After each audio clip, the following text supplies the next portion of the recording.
목사님들 명절 잘 보내셨죠? 사람들이 명절을 잘 보내라고 그러면 명절을 잘 보내는 게 도대체 어떤 겁니까? 이렇게 반문을 해요. 여러 목사님들은 어떻게 생각하세요? 저 같은 경우는 명절을 잘 보낸다 하면 아마 이 세 가지가 함께 있으면 명절을 잘 보내는 게 아닐까 그런 생각을 해요. 첫째는 흩어졌던 가족들을 좀 만나는 겁니다. 옛날에는 뭐 대가족 사회니까 늘 같은 공간에서 친척들이 이제 모여 살았는데 지금은 뿔뿔이 흩어져 있지 않습니까? 그래도 명절 되면 뭐 서울서 내려오고 또 지방에서 서울로 가고 동생이 뭐 형네 집에 가고 그러잖아요. 그러니까 오랜만에 흩어져 있던 친척들 좀 만나서 서로 문안 인사하는 거 그게 굉장히 중요하다 그리 생각을 합니다. 그 다음에는 명절은 혼자 있어야 합니다. 친척들이 이제 다 가면 혼자 있는 시간을 가져야 돼요. 혼자 있는 시간이 없는 명절은 그건 죽은 명절입니다. 그러면 이제 혼자서 뭘 하냐? 뭐 TV나 유튜브 뭐 그런 걸 보는 게 아니라 자기 자신을 살펴보는 겁니다. 내가 작년에 뭘 어떻게 하면서 지내왔는가? 자기의 그 인생을 되돌아보는 겁니다. 이게 굉장히 중요해요. 우리가 성경에 보면 하나님께서 과거 얘기를 참 많이 하거든요. 그 뭐 지나간 과거인데 왜 자꾸 과거 얘기를 하나님께서 되풀이 하느냐? 그거는 과거 얘기를 통해서 괴롭히자는 게 아닙니다. 과거 얘기를 하나님께서 들려주면서 스스로 자기를 한번 돌아보라. 자기의 신앙생활이나 자기 인생에 대해서 내가 어떻게 살아왔는지, 뭐가 문제인지 이걸 한번 성찰하라. 그래서 하나님께서 과거 얘기를 자꾸 성경에 기록을 해 놓은 겁니다. 그러니까 이제 뭐 친척들이 다 흩어지면 이제 혼자 자기 자신을 좀 살펴보는 거 이게 이제 굉장히 중요하다. 전 그렇게 생각을 합니다. 그 다음에 이제 세 번째는 이제 과거를 돌아봤으니까 금년 한 해를 내가 뭘 해야 될까? 금년 한 해 동안 내가 중점적으로 해야 될 게 뭘까? 자기가 할 일을 한번 계획을 짜보는 겁니다. 우리가 집을 지을 때도 설계도 없이 집을 지을 수가 없잖아요. 목회도 설계도가 있어야 됩니다. 가정에도 설계도가 있어야 그 가정이 복된 가정이 될 수가 있습니다. 금년엔 내가 이걸 해야지. 이런 사업을 좀 해봐야지. 교회를 이렇게 섬겨봐야지. 이렇게 이제 미래에 대한 계획을 세우는 거죠. 이 세 가지를 잘하면 명절을 잘 보냈다. 전 그렇게 생각을 해요. 목사님들 뭐 어떻게 명절을 보내는지는 모르지만 우리가 이제 명절을 보내는 방법도 조금 좀 달리 해야 되지 않냐. 명색이 우리가 목사잖아요. 이 목사가 뭐 특별히 다른 교인들하고 달라야 될 이유는 없지만 그래도 조금은 우리가 목사기 때문에 살아가는 어떤 그 스타일이 좀 일반 교인들하고는 좀 달라야 되지 않나. 그런 의미에서 명절을 보내는 방법도 좀 달라져야 된다. 이런 얘기를 우리 목사님들한테 제가 전해드리는 겁니다.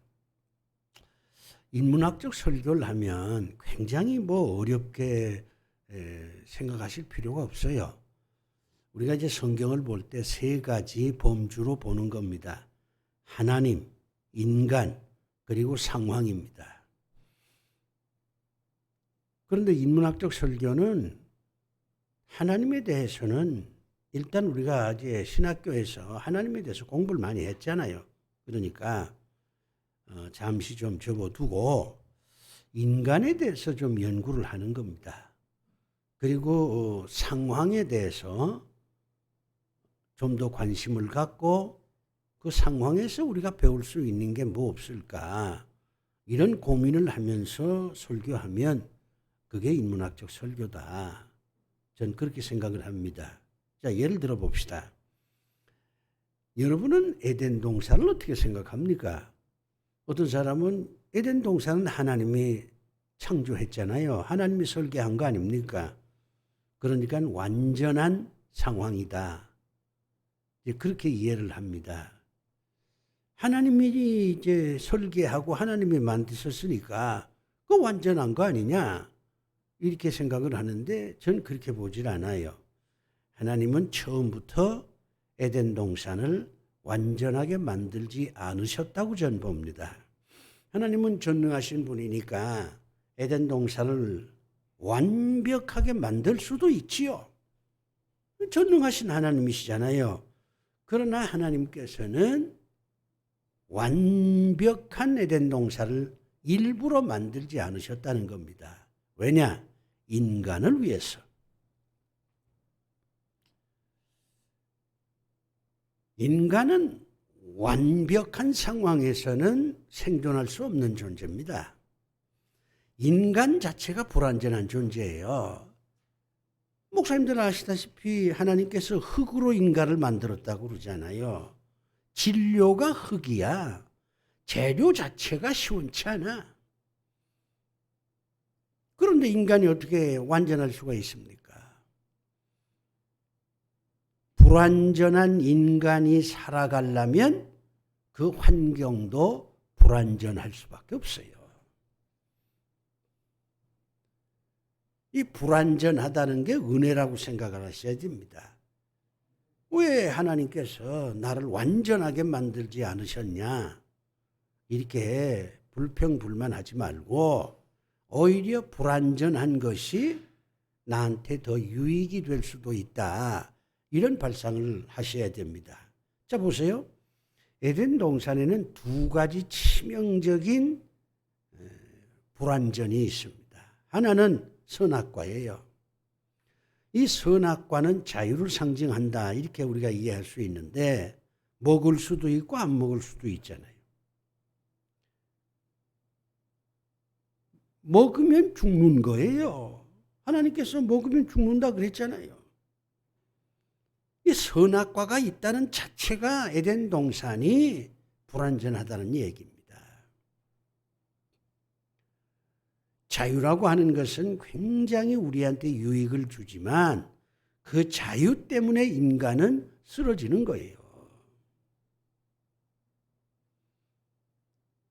또 하나는 거기 뱀이 있잖아요.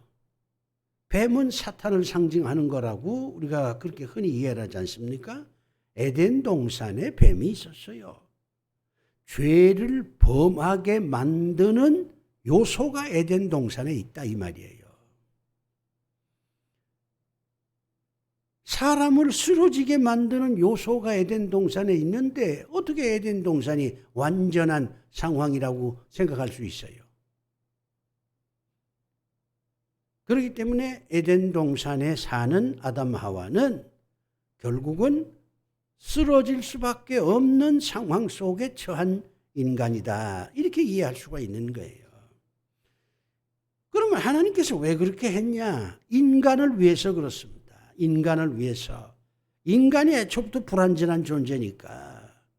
불완전한 존재가 완전한 상황에 들어가면 그건 죽을 수밖에 없어요. 살아남을 수가 없어.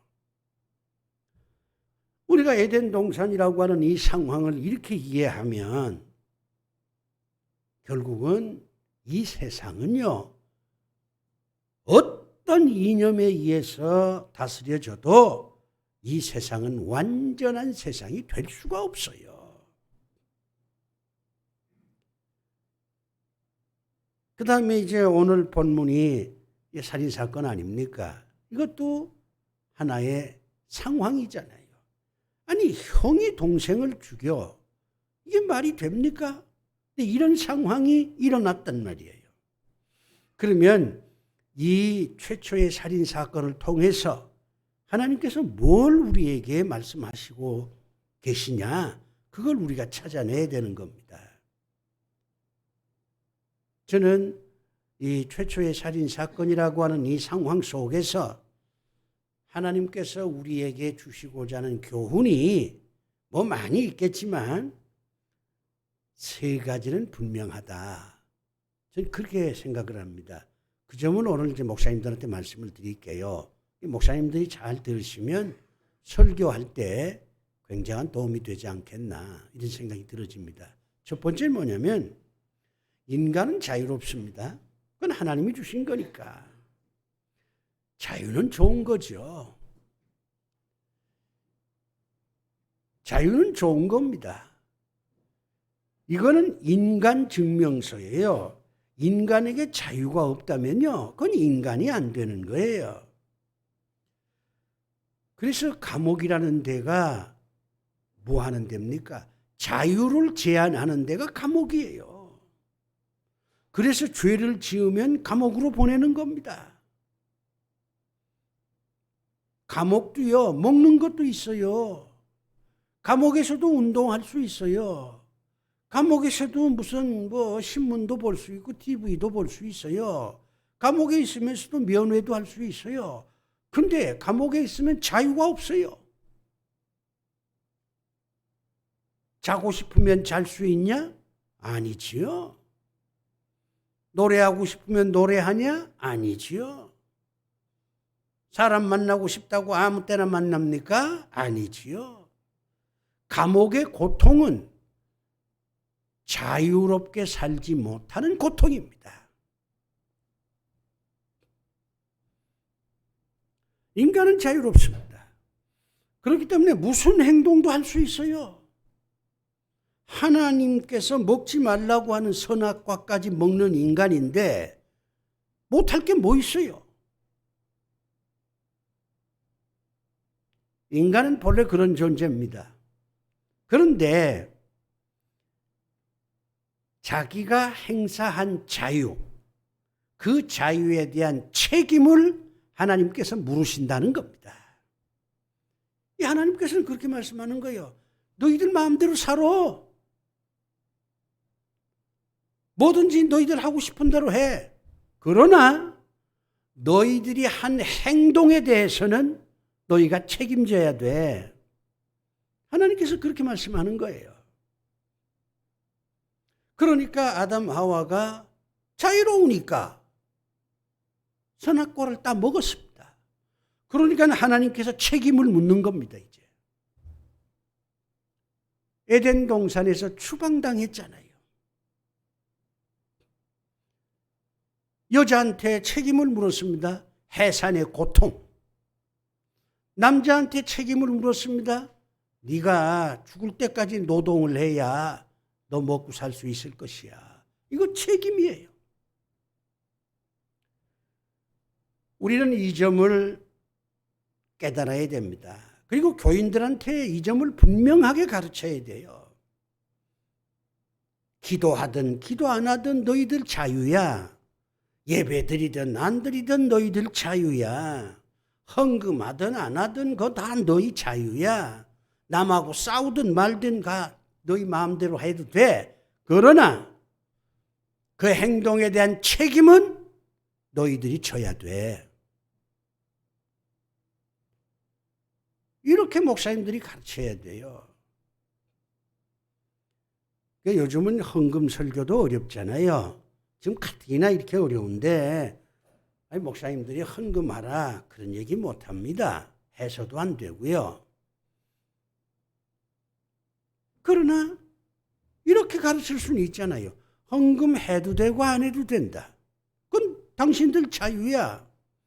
그러나 그 행동에 대한 책임은 하나님께서 물으실 것이다.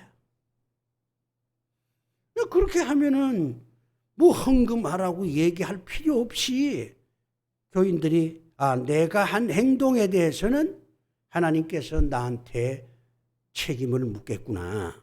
이걸 깨달으면 교인들이 다 말씀에 순종하려고 그러고 교회 가서도 싸우지도 않고 교회를 위해서 헌신을 하려고 그럴 거고 청소하라 뭐하라 이렇게 얘기하기 전에 스스로 나와서 성전 청소도 하고 휴지도 줍고 그러지 않겠어요? 교인들한테 휴지 주라고 이렇게 얘기하면 교인들이 이제 열나지. 감정이 상하니까.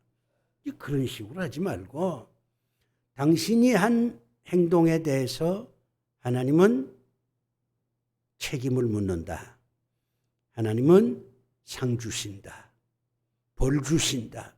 이렇게만 얘기하면 요즘 교인들이 얼마나 똑똑합니까? 다 알아듣습니다. 이 살인사건이라고 하는 상황에서 우리가 배울 수 있는 첫 번째 진리는 바로 그겁니다. 인간은 자유롭다. 무슨 행동도 할 수 있다. 그러나 그 행동에 대한 책임은 내가 진다. 하나님께서 책임을 반드시 묻는다. 남편이 책임을 물으면요, 별로 요즘 여자분들이 신경 안 써요. 자식이 나한테 책임을 묻는다. 그래도 부모들이 꿈쩍도 안 합니다. 그러나 하나님께서 책임을 묻는다. 이건 달라요.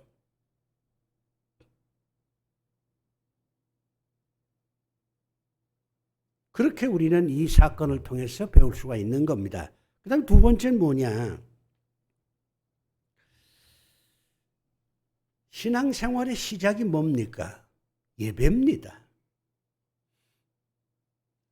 예배를 빼놓고 신앙생활을 한다. 이건 말이 성립이 안 돼요. 예배를 드리는 자만 신앙생활 하는 거예요. 뭘로 그걸 증명할 수 있냐?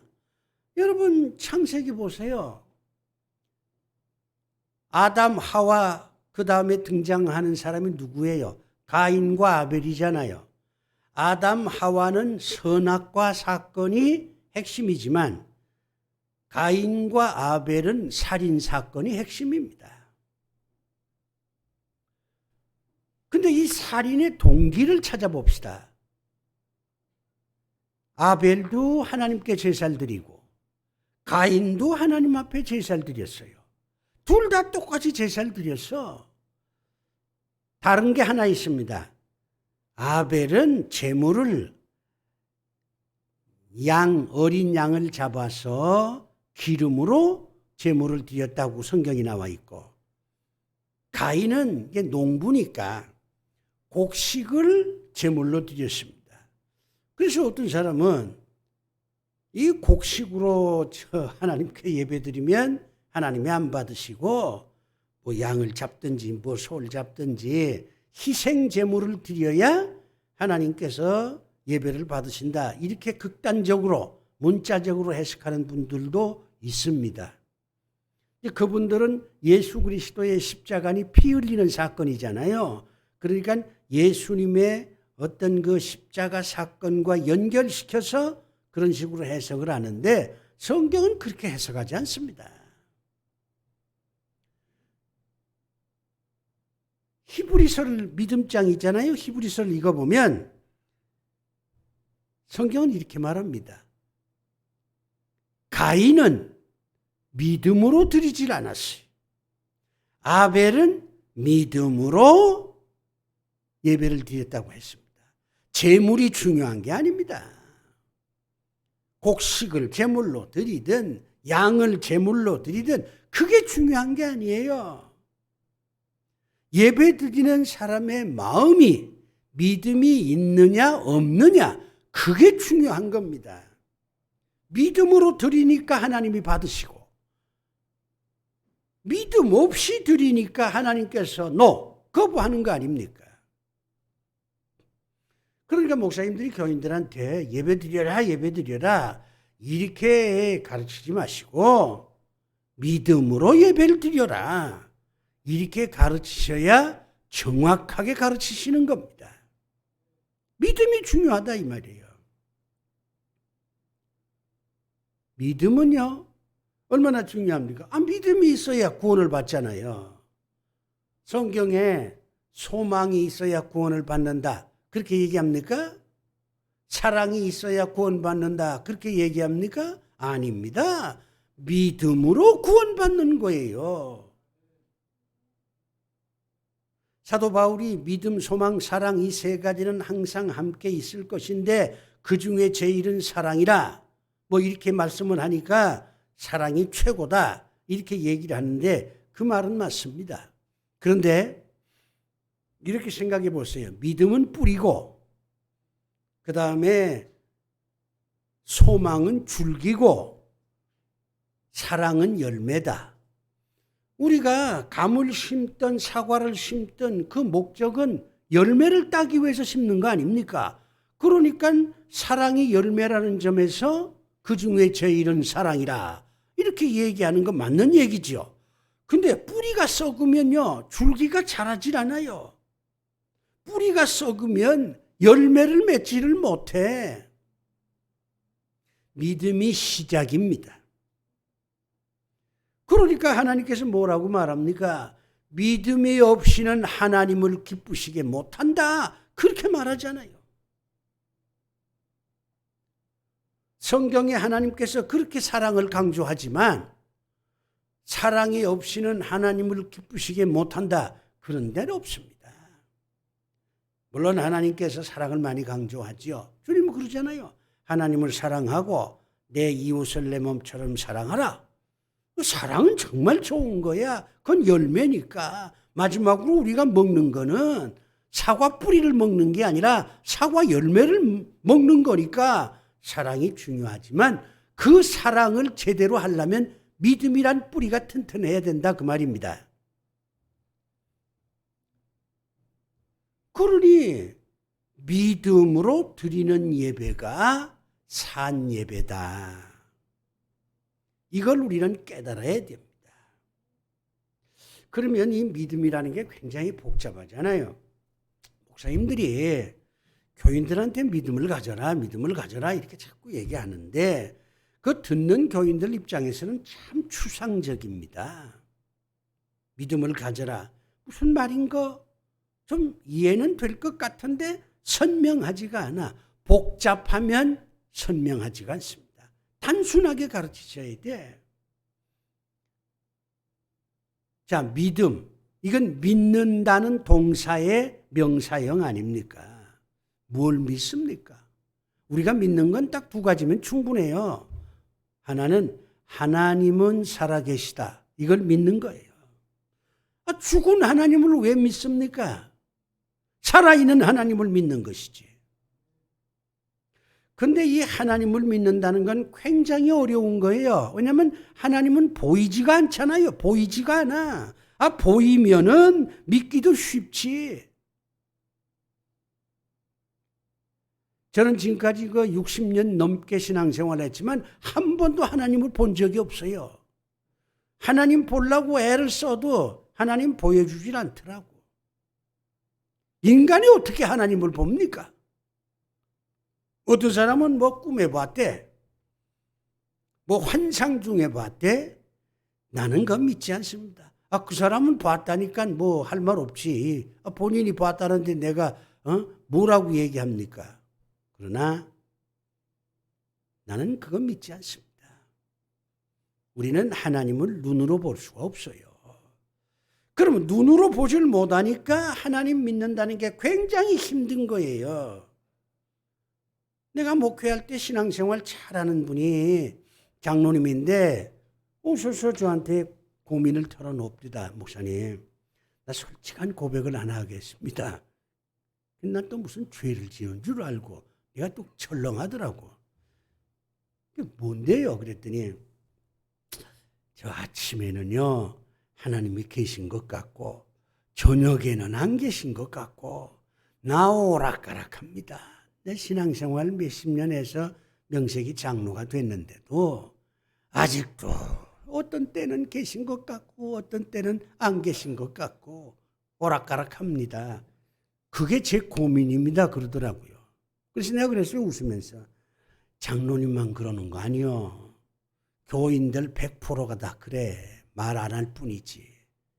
보이지 않는 하나님이니까 어떤 때는 믿었다가 어떤 때는 오락가락하는 게 정상이지.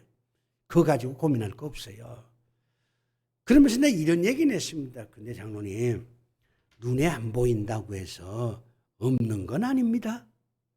자, 장로님 지금 호흡하잖아요. 공기가 있다는 증명 아닙니까? 여기 공기가 없으면 내가 숨을 못 쉬잖아요. 내가 죽지. 내가 살아있다는 자체가 하나님은 살아계시다는 증거입니다. 신앙생활 열심히 하시면 하나님이 살아계시구나 하는 체험을 할 때가 올 겁니다. 그러니까 나한테 얘기했으니까 다른 사람한테 그런 얘기 하지 마시오. 듣는 사람 시험 드니까. 보이지 않지만 하나님이 살아계시다고 하는 건 내 체험으로 알 수가 있어요. 그렇기 때문에 이 체험 신앙이 굉장히 중요한 겁니다. 우리가 머리로 하나님을 믿는 게 아니에요. 체험으로 믿는 것이지. 나는 그런 체험이 많습니다. 그러니까 목사가 됐지. 그런 체험도 없이 목사가 됩니까? 하나님은 살아계시다 하는 걸 믿는 게 믿음이요. 두 번째는요. 하나님은 나를 심판하시는 분이다 하는 걸 믿는 것이 믿음의 핵심입니다. 하나님 상 주시잖아요. 여러분 그 모세오경이라는 거 알죠? 창세기, 출애굽기, 무슨 민수기, 레위기, 신명기 이게 이제 오경인데 오경의 마지막 결론이 신명기 아닙니까? 신명기는 모세의 설교입니다. 근데 이 설교의 주제는 딱 하나예요. 신명기가 굉장히 두껍지. 그러니까 모세가 여러 주제를 가지고 설교를 했겠구나 이렇게 생각하면 오산이에요. 모세는 딱 하나입니다. 하나님은 복 주시는 하나님이요 동시에 벌 주시는 하나님이시다. 그러니까 너희들이 이스라엘 사람들 얘기죠.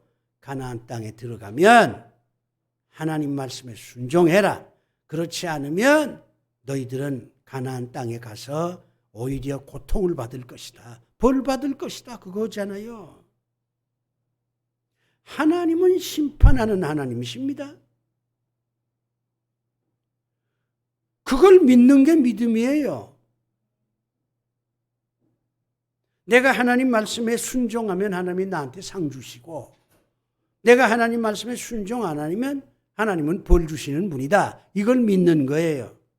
근데 성경을 보면 우리 하나님은 사랑이 넘치는 분이기 때문에 상은 많이 주시고 벌은 좀 작게 주시는 분이야. 복은 많이 주셔. 근데 벌은 그렇게 많이 주질 않아. 아버지가 아들 공부 잘하면 선물로 만년필도 사주고 새 옷도 하나 사주고 그러잖아요. 근데 아들이 공부를 못해. 그러면 이제 아버지가 화가 나잖아요. 그러면 때리지. 그래도요 아들을 죽도록 때리진 않습니다.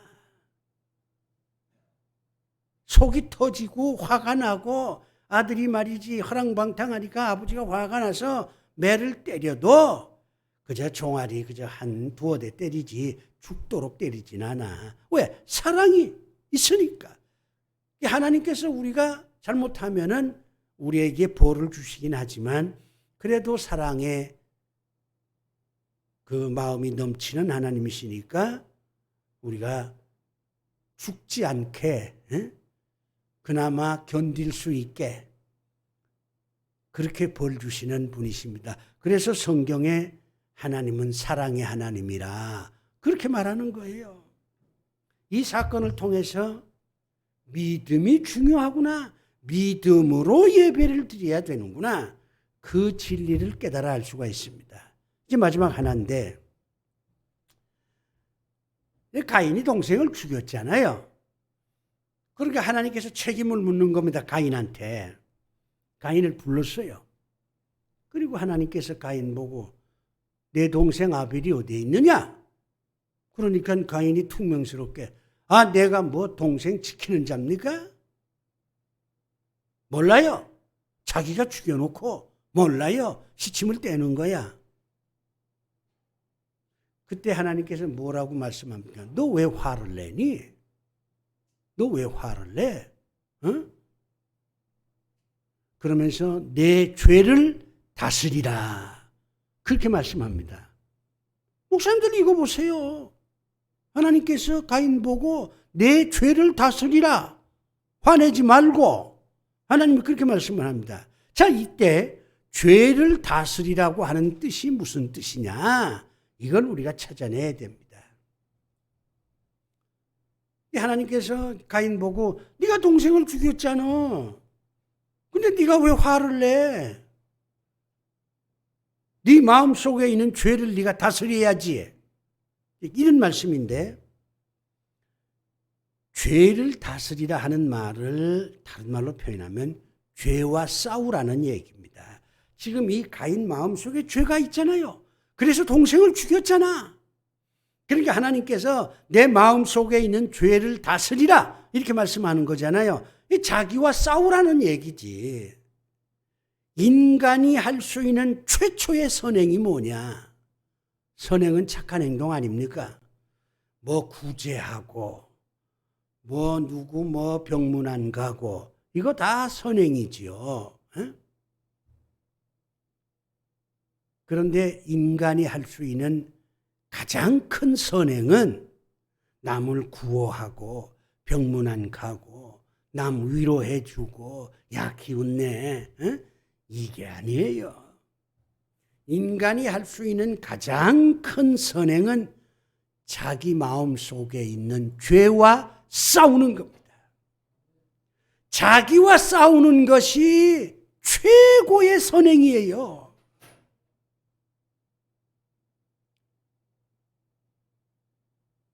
자기를 이긴다는 게 얼마나 힘든 건데 이건 해본 사람만 알아요. 그러면 죄와 싸우라. 내 마음속에 있는 죄와 싸우라. 하나님께서 그렇게 말씀하는데 그러면 죄라고 하는 단어가 너무 범위가 크잖아요. 뭐 죄도 한두 가지라 해야지. 여기서는 딱 두 가지를 말합니다. 죄와 싸우라 할 때 딱 두 가지예요. 죄를 짓게 하는 원인이 되는 게 두 가지가 있습니다. 여러 목사님들도 죄를 지어보잖아요. 뭐 나도 물론 죄 짓고 살았습니다. 그런데 사람이 죄를 지을 때는 죄를 짓는 동기가 딱 두 가지입니다. 세 가지도 아니야. 첫째가 이기심입니다. 아담이 하나님하고 맞짱 뜨려고 선악과를 따먹은 거잖아요. 자기가 하나님처럼 된다 이거지. 뱀이 와서 속삭이니까 내가 하나님처럼 돼? 야 그러면 선악과 한번 먹어보자. 이렇게 된 거 아닙니까? 이기심. 또 하나는 질투심입니다. 가인이 동생을 죽인 직접적인 원인이 뭡니까? 하나님께서 아벨의 제사는 받고 자기 제사는 받질 않거든. 그러니까 아벨이 미운 거예요. 저놈 죽이면 하나님 사랑을 내가 독차지할 수 있겠네. 이런 생각도 하는 거지요. 라이발이잖아, 라이발. 그러니까는 질투심에 아벨을 죽이는 겁니다. 모든 죄는 이기심과 질투심에서 나옵니다. 그렇게 하나님께서 가인 보고 내 마음속에 있는 죄와 싸워 할 때 그 죄는 이기심과 질투심을 의미합니다. 그것과 싸우라는 거죠. 그것이 정말 중요하다. 그것이 최초의 선행이고 최고의 선행이다. 뭐 불쌍한 사람 손잡고 위로해주고 뭐 기도해주고 그거 다 좋은데 그거 하기 전에 너 자신과 먼저 싸워. 하나님께서 그렇게 말씀을 하시는 겁니다. 이 세 가지가 이 살인사건이라는 상황에서 우리가 배울 수 있는 진리입니다. 하나님께서 그 메시지를 주는 거예요. 이 사건을 통해서 하나님께서 너희들 이래야 된다. 이렇게 말씀하시는 겁니다. 자, 이렇게 해서 인문학적 설교라는 건 상황을 분석할 줄 알아야 된다. 그래야 성경의 깊이를 우리가 깨닫게 되고 그걸 교인들한테 전할 수 있다. 저는 그렇게 생각을 합니다. 기도합시다. 아버지 하나님, 설 명절을 다 지내고 모였습니다. 설 명절을 잘 지낸다는 게 무슨 뜻일까 하는 것도 우리 한번 생각해 보게 하시고, 이 최초의 살인사건이라는 이 상황 속에서 하나님께서 주시고자 하는 교훈이 무엇인가를 깨달아 그 깨달은 진리를 교인들한테 전함으로 인해서 우리 교인들의 신앙생활이 더욱 아름다워질 수 있도록 우리 모든 목사님들을 주께서 축복해 주시옵소서. 예수님 이름으로 기도드리옵나이다. 아멘.